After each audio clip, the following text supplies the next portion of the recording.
ಅಯ್ಯಪ್ಪನ ಚರಣಗಳಿಗೆ ಸ್ಮರಿಸುತ್ತಾ ಈ ಒಂದು ವಿಡಿಯೋನ ಸ್ಟಾರ್ಟ್ ಮಾಡೋಣ. ಏನಂತ ಹೇಳಿದರೆ, ಅಲ್ಲಿ ಒಂದು ಪಂಪಾ ನದಿಯಲ್ಲಿ ಒಂದಷ್ಟು ಜನ ಆ ಸ್ವಾಮಿಗಳು ಆ ಒಂದು ಸಮಯದಲ್ಲಿ ಸ್ನಾನ ಮಾಡ್ತಾ ಇರ್ತಾರೆ. ಆವಾಗ ಇನ್ನೊಬ್ಬ ಗುರು ಬಂದು ಕೇಳ್ತಾನೆ, ನೀನೇನು ಬಣ್ಣ ಬಣ್ಣದ ಬಟ್ಟೆನ ಹಾಕ್ಕೊಂಡಿರ್ತೀಯಲ್ಲ ಅಂತ ಕೇಳ್ತಾನಂತೆ.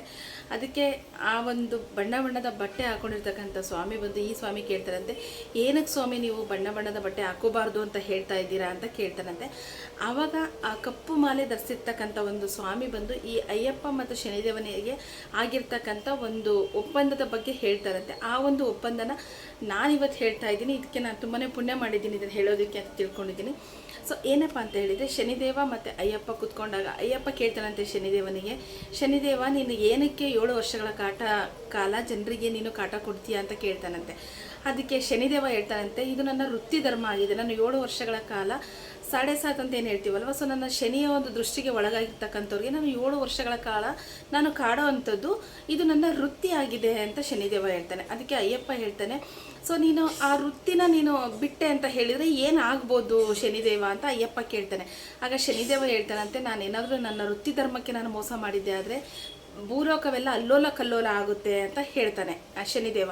ಅದಕ್ಕೆ ಅಯ್ಯಪ್ಪ ಹೇಳ್ತಾನೆ, ಸೊ ನನ್ನ ಭಕ್ತರು ಬಂದು 48 ದಿನಗಳ ಕಾಲ ವ್ರತವನ್ನು ಮಾಡ್ತಾರೆ, ಅವರು ತಣ್ಣೀರಲ್ಲಿ ಸ್ನಾನ ಮಾಡ್ತಾರೆ ಅಂತ ಅಯ್ಯಪ್ಪ ಹೇಳ್ತಾನೆ.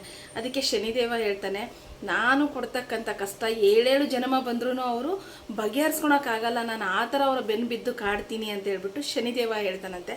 ಸೊ ಆಗ ಅಯ್ಯಪ್ಪ ಹೇಳ್ತಾನೆ, ಸೊ ನನ್ನ ಭಕ್ತರು ಬಂದು ಬ್ರಹ್ಮಚರ್ಯವನ್ನು ಪಾಲನೆ ಮಾಡ್ತಾರೆ, ಅವರು ನೆಲದ ಮೇಲೆ ಮಲಗ್ತಾರೆ ಅಂತ ಹೇಳ್ತಾನೆ. ಅದಕ್ಕೆ ಶನಿದೇವ ಹೇಳ್ತಾನಂತೆ, ಅಯ್ಯಪ್ಪ ನಾನು 7 ವರ್ಷ ಅವ್ರಿಗೇನು ಕಾಡ್ತೀನಲ್ವಾ, ಆ 7 ವರ್ಷದಲ್ಲಿ ಉಪ್ಪರಿಗೆ ಮೇಲಿದ್ದವ್ರನ್ನ ನಾನು ನೆಲದ ಮೇಲೆ ಮಂಗಿಸಿದ್ದೀನಿ, ಅಂದರೆ ರಾಜ ಆಗಿರೋರನ್ನ ಭಿಕ್ಷುಕನನ್ನಾಗಿ ಮಾಡಿದ್ದೀನಿ. ಸೊ ಪನ್ನೀರನ್ನು ಕುಡಿದು ಬದುಕ್ತಾ ಇಂಥವ್ರಿಗೆ ನೀರು ಸಿಗದೇ ಇರೋ ಹಾಗೆ ನಾನು ಮಾಡಿದ್ದೀನಿ. ನನ್ನ ಕಾಟಗಳು 1 ಅಲ್ಲ 2 ಅಲ್ಲ, ಅದಕ್ಕೆ ಹೋಲಿಸ್ಕೊಂಡ್ರೆ ನಿನ್ನ ಭಕ್ತರು ಮಾಡತಕ್ಕಂಥದ್ದು ಏನೂ ಅಲ್ಲ ಅಯ್ಯಪ್ಪ ಅಂತ ಹೇಳ್ಬಿಟ್ಟು ಶನಿದೇವ ಹೇಳ್ತಾನಂತೆ. ಅದಕ್ಕೆ ಅಯ್ಯಪ್ಪ ಹೇಳ್ತಾನಂತೆ, ಅದಕ್ಕೆ ನನ್ನ ಭಕ್ತರು ಬಂದು 48 ದಿನಗಳ ಕಾಲ ವ್ರತವನ್ನು ಮಾಡಿ ತಣ್ಣೀರಲ್ಲಿ ಸ್ನಾನ ಮಾಡಿ ಅವರು ಪಾತಿವ್ರತ್ಯ ಅಂದರೆ ಮದುವೆ ಆಗಿರ್ತಕ್ಕಂಥವ್ರು ಪತ್ನಿಯಿಂದ ದೂರ ಇದ್ದು ಮನೆಯಿಂದ ದೂರವಿದ್ದು ಸಾತ್ವಿಕ ಆಹಾರವನ್ನು ಸೇವಿಸಿ ಮತ್ತು ಕುಟುಂಬದಿಂದ ದೂರ ಇದ್ದು ಅವರು ಒಂದು ನೇಮ ನಿತ್ಯವನ್ನು ಮಾಡಿ ಕಾಡು ಮೇಡುಗಳಲ್ಲಿ ಚಪ್ಪಲಿನ ಧರಿಸ್ತಲೇ ನನ್ನ ಒಂದು ಸನ್ನಿಧಾನಕ್ಕೆ ಬರ್ತಾರೆ. ನೀನು 7 ವರ್ಷಗಳ ಕಾಲ ಅವರಿಗೆ ಶನಿ ನಿನ್ನ ದೃಷ್ಟಿ ಬಿದ್ದ ಮೇಲೆ ನೀನು ಕಾಟ ಕೊಡ್ತೀಯಾ, ಆದರೆ ನನ್ನ ಭಕ್ತರು ಪ್ರತಿ ವರ್ಷ ನನಗೆ ಇದೇ ರೀತಿ ಬರ್ತಾರೆ. ಅದಕ್ಕೆ ಹೇಳೋದು ಏನಂತ ಹೇಳಿದರೆ, ನೀನು ಇದನ್ನು ನಿಲ್ಲಿಸ್ಬೋದಲ್ಲ ಅಂತ ಕೇಳ್ತಾರಂತೆ ಅಯ್ಯಪ್ಪ. ಅದಕ್ಕೆ ಶನಿದೇವ ಹೇಳ್ತಾನಂತೆ, ಇದು ನಿನ್ನ ಒಂದು ಭಕ್ತಿಗೆ ಮೆಚ್ಚಿ ನಿನ್ನ ಭಕ್ತರು ಬರ್ತಾರೆ, ಸೊ ಇದು ನನ್ನ ವೃತ್ತಿ ಧರ್ಮ, ನಾನು ಬಿಡೋಕ್ಕಾಗೋದಿಲ್ಲ ಅಂತ ಹೇಳ್ತಾರಂತೆ.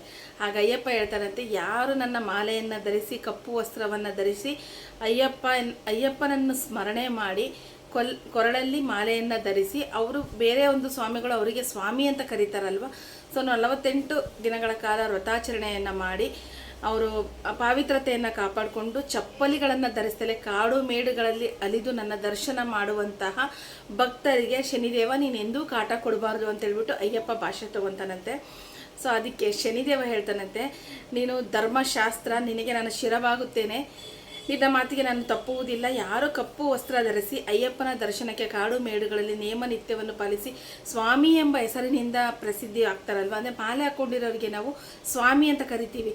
ಆ ಒಂದು ಸ್ವಾಮಿಯನ್ನು ಹೆಸರಿನಿಂದ ಅವರು ಕರೆಸ್ಕೊತಾರಲ್ವ, ಅಂಥವರಿಗೆ ನಾನು ಜೀವನ ಪರ್ಯಂತ ನಾನು ಅವರಿಗೆ ಶನಿ ದೃಷ್ಟಿಯನ್ನು ಬೀರುವುದಿಲ್ಲ ಅನ್ನೋ ಒಂದು ಮಾತನ್ನು ಶನಿದೇವ ಅಯ್ಯಪ್ಪನಿಗೆ ಕೊಡ್ತಾನೆ. ಇದು ನೋಡಿದರೆ ಅಯ್ಯಪ್ಪನ ಮಹಿಮೆ ಎಂಥದ್ದು ಅಂತ ಗೊತ್ತಾಗುತ್ತೆ. 7.5 ಅನ್ನೋದು ಸಾಮಾನ್ಯ ವಿಷಯ ಅಲ್ಲ, ಅದು ಅನುಭವಿಸ್ದವ್ರಿಗೇ ಗೊತ್ತಿದೆ. ಶನಿ ದೃಷ್ಟಿ ಬಿದ್ದಿರೋರಿಗೆ 7 ವರ್ಷಗಳ ಕಾಲ ತಿನ್ನೋಕ್ಕೂ ಇಲ್ದಲೆ ಅವರು ಯಾವೊಂದು ಮಾಡದೇ ಇರೋ ತಪ್ಪುಗಳೆಲ್ಲ ಅವ್ರ ತಲೆ ಮೇಲೆ ಬಂದು ಎಷ್ಟು ಕಷ್ಟ ಅನುಭವಿಸ್ತಾರೆ ಅಂತ ಹೇಳಿದರೆ ಅದು ನಿಜವಾಗ್ಲೂ ಆ ಒಂದು ಪರಿಸ್ಥಿತಿ ಯಾರಿಗೂ ಬೇಡ ಅನ್ನೋಷ್ಟು ಅನುಭವಿಸ್ತಾರೆ.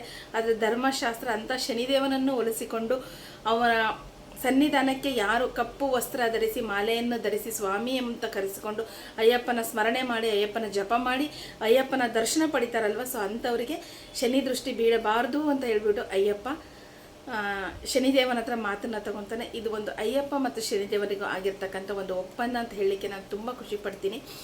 ಸೊ ಈ ಒಂದು ವಿಡಿಯೋನ ಯಾರೆಲ್ಲ ನೋಡಿದ್ದೀರಾ, ಇದ್ರ ಬಗ್ಗೆ ನಿಮಗೆ ಮಾಹಿತಿ ಸಂಪೂರ್ಣ ಅರ್ಥ ಆಗಿದೆ ಅಂತ ಹೇಳಿದರೆ ದಯವಿಟ್ಟು ನನ್ನ ಚಾನಲ್ಗೆ ಸಬ್ಸ್ಕ್ರೈಬ್ ಮಾಡಿ. ಇದೇ ಥರ ಹೊಸ ಅಪ್ಡೇಟ್ಗಳನ್ನ ನಾನು ಕೊಡ್ತಾ ಇರ್ತೀನಿ. ಲೈಕ್ ಮಾಡಿ, ಕಮೆಂಟ್ ಮಾಡಿ. ನಿಮಗೆ ಯಾವುದಾದ್ರೂ ರಿಲೇಟೆಡ್ ವಿಡಿಯೋ ಬೇಕಿತ್ತು ಅಂತ ಹೇಳಿದರೆ ಅದನ್ನು ನನಗೆ ಕಮೆಂಟ್ ಬಾಕ್ಸಲ್ಲಿ ತಿಳಿಸೋದನ್ನು ಮರಿಬೇಡಿ ಅಂತ ಹೇಳ್ತೀನಿ. ಧನ್ಯವಾದಗಳು.